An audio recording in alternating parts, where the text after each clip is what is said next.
Don पहला। अध्याय 1, MLM का परिचय।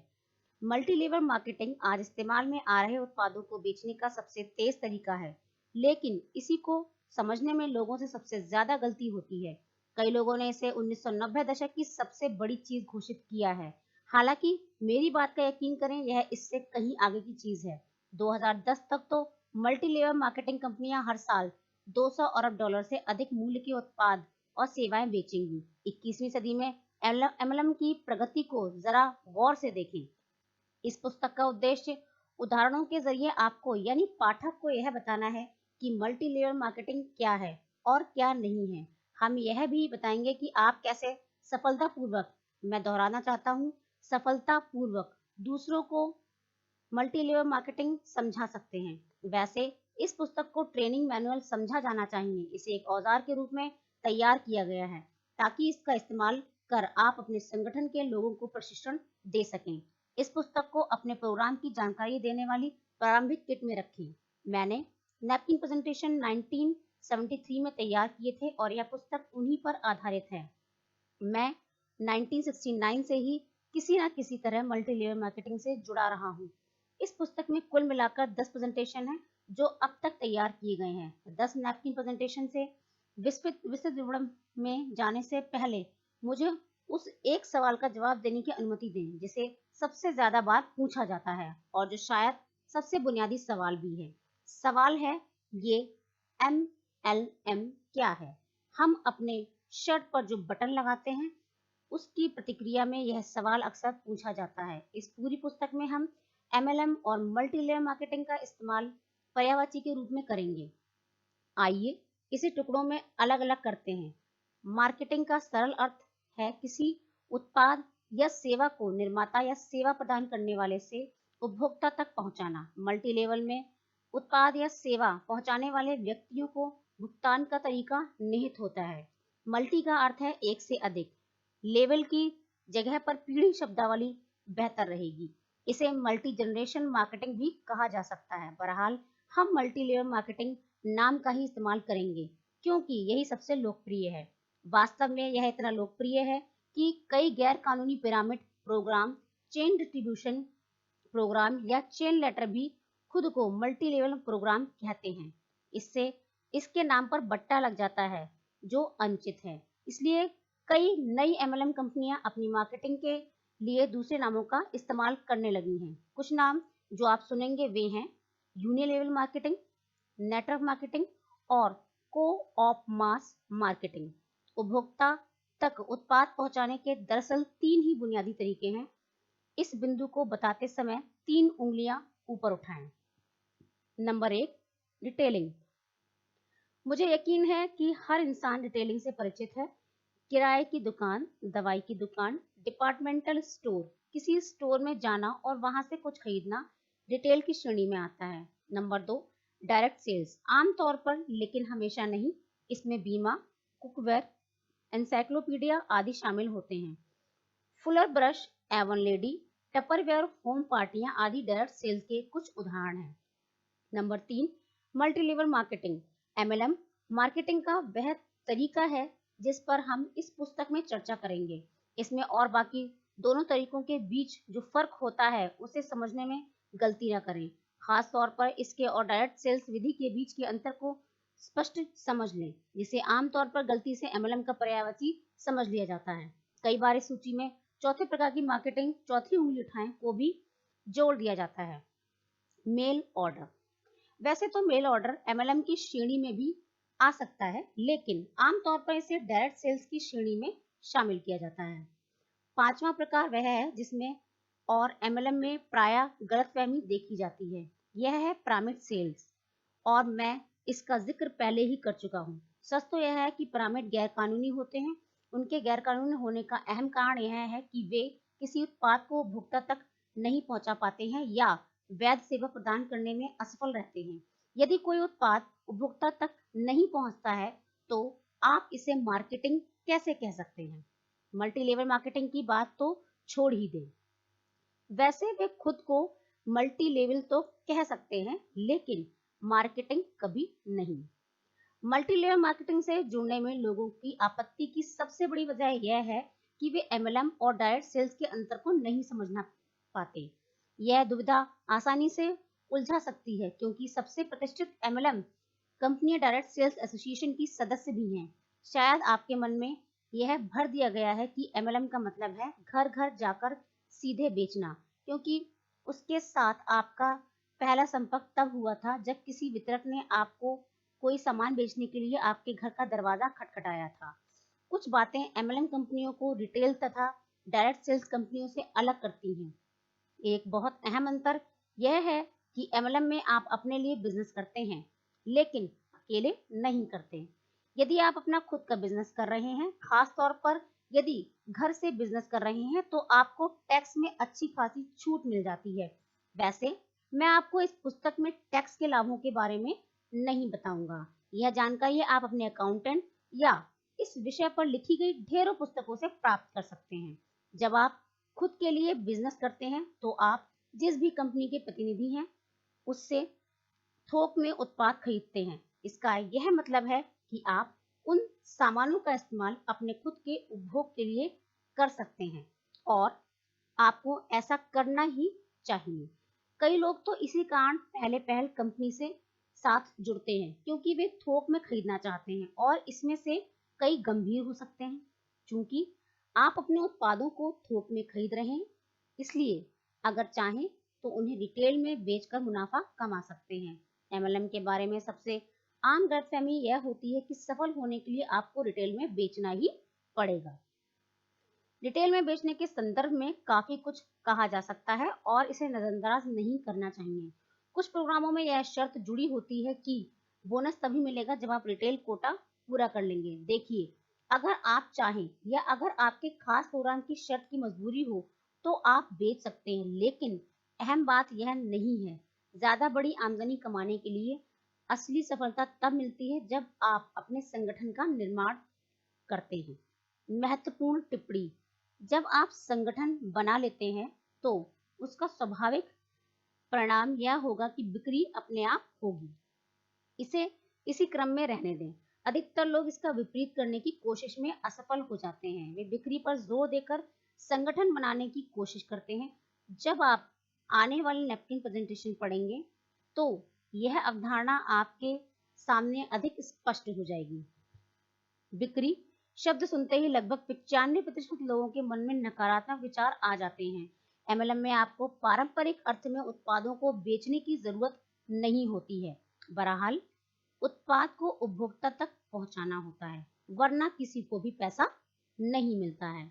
मेरे हिसाब से बिक्री की परिभाषा यह है: अजनबियों से मिलना और उन्हें कोई ऐसी चीज बेचने की कोशिश करना जिसकी या तो उन्हें जरूरत नहीं है या जिसे वे चाहते नहीं हैं।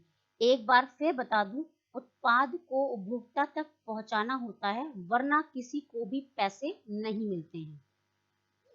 एमएलएम का एक और नाम है नेटवर्क मार्केटिंग। जब आप कोई संगठन बनाते हैं तो आप दरअसल एक नेटवर्क बना रहे होते हैं जिसके जरिए आप अपने उत्पाद उपभोक्ताओं तक पहुंचा सकते हैं। रिटेलिंग नेटवर्क मार्केटिंग की बुनियाद है। एमएलएम या नेटवर्क मार्केटिंग में बिक्री तब होती है जब वितरक उत्पादों के बारे में अपने मित्रों, पड़ोसियों और रिश्तेदारों को बताते हैं। उन्हें कभी भी अजनबियों से बात करने की जरूरत ही नहीं होती। एक बड़ा और सफल बिजनेस खड़ा करने के लिए आपको संतुलन की जरूरत होती है। आपको एक तरफ तो स्पॉन्सर करना और एमएलएम सिखाना होता है, दूसरी तरफ इस प्रक्रिया में आप अपने मित्रों, पड़ोसियों और रिश्तेदारों को रिटेल करके अपना ग्राहक आधार भी बना सकते हैं। अकेले अपने दम पर पूरे संसार को अपना प्रोग्राम बेचने की कोशिश बिल्कुल ना करें। याद रखें, नेटवर्क मार्केटिंग या एमएलएम का अर्थ है एक संगठन बनाना जिसमें बहुत सारे वितरक थोड़ी थोड़ी रिटेलिंग कर सकते हैं। यह उससे कहीं बेहतर स्थिति है जब मुट्ठी भर लोग सब कुछ अकेले ही करने की कोशिश करें। लगभग सभी एमएलएम कंपनियों में के मामले में विज्ञापन पर ढेर सारा पैसा खर्च करने की जरूरत ही नहीं होती है। विज्ञापन लगभग हमेशा मौखिक प्रचार के माध्यम से ही हो जाता है। इस वजह से वे उत्पादों के शोध और विकास में ज्यादा पैसा लगा सकती हैं। परिणाम यह होता है कि आमतौर पर उनके उत्पादों की गुणवत्ता रिटेल स्टोर में मिलने वाले उत्पादों से ज्यादा ऊंची होती है। अगर आपका मित्र किसी उत्पाद का इस्तेमाल कर रहा है तो आप उसे अपने अधिक गुणवत्ता वाले उत्पाद के बारे में बता सकते हैं। इस तरह आप उसे पूरे ब्रांड की जगह ऐसी चीज दे रहे हैं जिसकी श्रेष्ठता को आपने अनुभव करके खोजा है। तो जैसा आप देख सकते हैं, एमएलएम का मतलब हर दिन घर घर जाकर अजनबियों से बातचीत करना नहीं है। सभी नेटवर्क या एमएलएम प्रोग्राम जिनके बारे में मैं जानता हूँ, यह सिखाते हैं कि आपको तो बस अपने मित्रों को उनके उत्पाद या सेवाओं की गुणवत्ता के बारे में बताना है। बिक्री का कुल जमा मतलब यही है। मैं इसे बिक्री के बजाय बताना कहना ज्यादा पसंद करूंगा, क्योंकि दरअसल आप यही तो कर रहे हैं। एक और चीज है जो एमएलएम को डायरेक्ट सेल से अलग करती है, यह है दूसरे वितरक की स्पॉन्सरिंग। डायरेक्ट सेल्स और कुछ एमएलएम कंपनियों में भी इसे रिक्रूटिंग कहा जाता है। बहरहाल स्पॉन्सरिंग और रिक्रूटिंग निश्चित रूप से एक ही चीज नहीं है। जब आप किसी को स्पॉन्सर करते हैं तो इसके बाद आप उसे सिखाते हैं कि वही काम उनका खुद का बिजनेस बनाना कैसे करना है जो आप कर रहे हैं। मैं जोर देना बनाना कैसे करना है जो आप कर रहे हैं। मैं जोर देकर कहता हूँ कि किसी को स्पॉन्सर करने और सिर्फ सदस्य बनाने में बड़ा फर्क होता है। अगर आप किसी को स्पॉन्सर कर रहे हैं तो आप उससे एक वादा कर रहे हैं।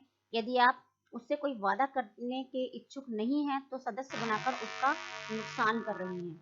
इस बिंदु पर आप में तो बस उसकी मदद करने की इच्छा रहनी चाहिए ताकि वे अपना खुद का बिजनेस बना लें।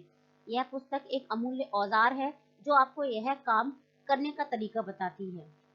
यह प्रोयाजक की जिम्मेदारी है कि जब वह किसी बिजनेस में नए लोगों को लाता है तो उस बिजनेस संबंधी सारी जानकारी उन लोगों को दे। इस तरह की चीजें जैसे उत्पाद का ऑर्डर कैसे दिया जाता है, रिकॉर्ड कैसे रखा जाता है, शुरू कैसे किया जाता है, अपना संगठन कैसे बनाया जाता है और लोगों को प्रशिक्षित कैसे किया जाता है आदि। यह पुस्तक इस जिम्मेदारी को निभाने में आपको काफी समर्थ बना देगी। मल्टीलेयर मार्केटिंग व्यवसाय स्पॉन्सरिंग की बदौलत ही फलता फूलता है। जब आपका संगठन फैलता है तो आप एक स्वतंत्र सफल व्यवसायी बनने की दिशा में अग्रसर होते हैं। आप अपने खुद के बॉस हैं। डायरेक्ट सेल्स कंपनी में आप कंपनी के लिए काम करते हैं। अगर आप उस कंपनी को छोड़ने और किसी दूसरे क्षेत्र में जाने का निर्णय लेते हैं तो अंततः आपको सब कुछ दोबारा शून्य से शुरू करना होता है। मैं जितने भी एमएलएम प्रोग्राम के बारे में जानता हूँ, लगभग उन सभी में आप देश के किसी दूसरे हिस्से में रहने जा सकते हैं और वहां भी लोगों को स्पॉन्सर कर सकते हैं। आप जिस समूह को पीछे छोड़ गए हैं उनके द्वारा उत्पन्न मात्रा बरकरार रहती है। मल्टीलेयर मार्केटिंग प्रोग्राम में आप ढेर सारा पैसा बना सकते हैं। कुछ कंपनियों में कम समय लग सकता है और कुछ में ज्यादा, लेकिन बहुत सारे पैसे बनाने का संबंध सिर्फ उत्पाद बेचने से ही नहीं है। इसका ज्यादा संबंध तो अपने संगठन बनाने से है। निश्चित रूप से आप सिर्फ उत्पाद बेचकर कुछ प्रोग्रामों में अच्छी जीवन शैली हासिल कर सकते हैं, लेकिन जब आप संगठन बनाने को अपना बुनियादी काम मान लेते हैं तो दौलतमंद बन सकते हैं।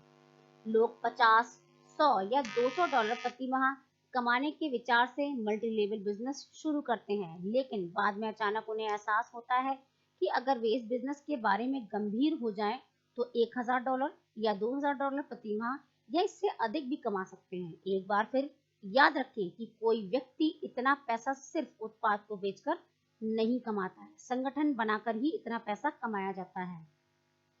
यही इस पुस्तक का उद्देश्य है, आपको जरूरत की सारी बातें सिखाना ताकि आप अपने संगठन बना सकें और जल्दी बना सकें। इसके अलावा यह पुस्तक एमएलएम के बारे में आपके नजरिए को सही कर देगी। अगर कोई व्यक्ति सोचता है कि मल्टीलेयर मार्केटिंग गैर कानूनी है, इसमें पिरामिड होने का खतरा है और लोग यह तुलना करते हैं, तो आपको उन्हें स्पॉन्सर करने में मुश्किल होती है। आपको उन्हें तथ्य बताने होंगे ताकि सच्चे मल्टी लेवल मार्केटिंग संगठन को पिरामिड मानने का उनका गलत नजरिया बदल जाए। इस मामले में आप उन्हें वह चित्र दिखा सकते हैं जो अगले पेज पर दिया गया है। पिरामिड ऊपर से नीचे की ओर बनता है और जो लोग शुरुआत से अंदर होते हैं सिर्फ वही शिखर के आसपास रह सकते हैं। एमएलएम के त्रिकोण में हर व्यक्ति नीचे से शुरू करता है और उसके पास एक बड़ा संगठन बनाने का अवसर होता है। कोई नया व्यक्ति अगर चाहे तो अपने प्रायोजक के संगठन से कई गुना बड़ा संगठन बना सकता है। मुख्य उद्देश्य यह है कि आप अपने संभावित ग्राहक से एमएलएम के बारे में सामान्य चर्चा करें और अपनी 3 उंगलियों से रिटेलिंग, डायरेक्ट सेल्स तथा मल्टीलेवल मार्केटिंग के बीच के फर्क को समझाएं। इससे आपको अपने विशेष एमएलएम वाहन में उन्हें स्पॉन्सर करने के लिए अच्छी शुरुआत मिल जाएगी।